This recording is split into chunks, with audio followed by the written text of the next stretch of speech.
For third place, it's Grubby against Lin, Orc Mirror. Grubby predicts where Lin is and finds the Blade Master. He hexes it, but just misses the kill. Nothing but creeping until the next battle, and Lin has a slightly higher hero levels, but other than that, it's all equal.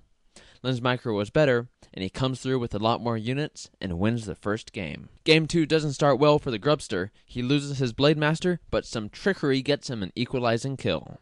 The next battle is more Grubby-sized, not so large. He has to TP out, but not before he gets a Raider and a Grunt advantage. In a game like this, with a couple of grand on the line, what could be better than a Tome of Experience? How about 2 Tomes of Experience? Dual level 5 heroes do well in the final battle, but it starts out close. The Tomes of XP help, but they don't get you all the way from level 4 to level 5. Grubby wins, so the prize money goes to the winner of the final match. Grubby comes back from a creepjack and does well. He barely saves a Raider and forces a TP before returning to the creeps. Next battle, it's not level 5 versus 4 as it was last game, but it's level 4 versus 3. Grubby micros well and completes the comeback to grab third place for 4 kings. Now, all 4K needs is a win from Creo to add to their list of accomplishments. Seed, in the third place match, Grubby lost his first game against Lin, but he won the second 2 games to pull out the victory. How did he do that?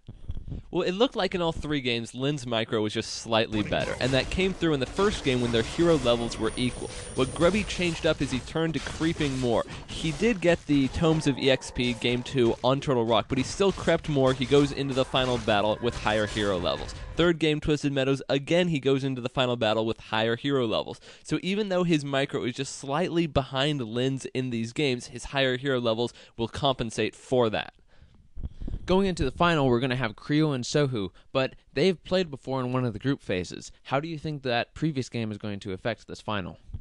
For Sohu, it definitely couldn't hurt him. He didn't use anything new. He was just using standard Night Elf strategies in that first match in their first group phase. Creo, on the other hand, brought out some fairly new strategies. On Twisted Meadows, he went Panda first, Expoed, and Tech to Tier 2 Mass Glaive Throwers.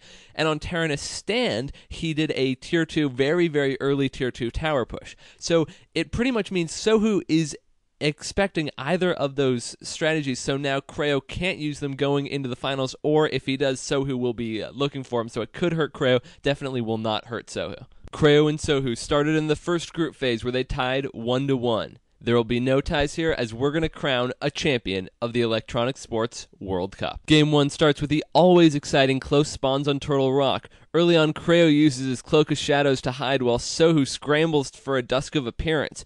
Creo took the advantage and the middle of the map with a few more archers. Sohu doesn't see him and almost loses the Naga. Small creepjack by Creo gives Sohu the first kill, but Creo, who's teching to Tier 3, is content to wait. But Sohu isn't. He goes Ancients of War, 4 of them already in Creo's base. The timing could not have been better. Creo doesn't have any bears to counter. Game 2 is on Twisted Meadows. The first time they played on Twisted Meadows, in the first group phase, Creo went Panda with Huntresses and expanded while Sohu teched. For some unknown reason, Creo cancels his Priestess of the Moon and then resummons it. The real action starts 5 minutes later. Creo has to town portal in to save his expansion from Sohu, who also has to waste his TP to get out. Sohu attacks Creo just before the expansion starts kicking in. Creo is caught like a fish out of water. He isn't even given time to struggle. Sohu definitely finishes him off to claim this top spot in the Electronic Sports World Cup. Soju beat Creo 2-0 in the finals. How did he manage to pull that off? Well, on the first matchup, it was on Turtle Rock. And what Soju did is he built 4 AOWs outside of Creo's base, and then he walked him in.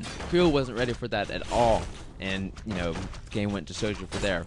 The second game was on Twisted Meadows. Now, they've played on Twisted Meadows before. This is the game where Creo built a fast expo and used that to destroy Soju. Now, Soju was ready for that. He scouted the expo, he harassed it constantly, but by the time the gold from the expo was kicking in and to help Creo, Soju had already won the game. So what we see here is that Soju is bringing a new strategy to the table and also countering the strategy that he's already seen from Creo. It was Creo's big mistake to let that new strategy show and let Soju know about it before the final.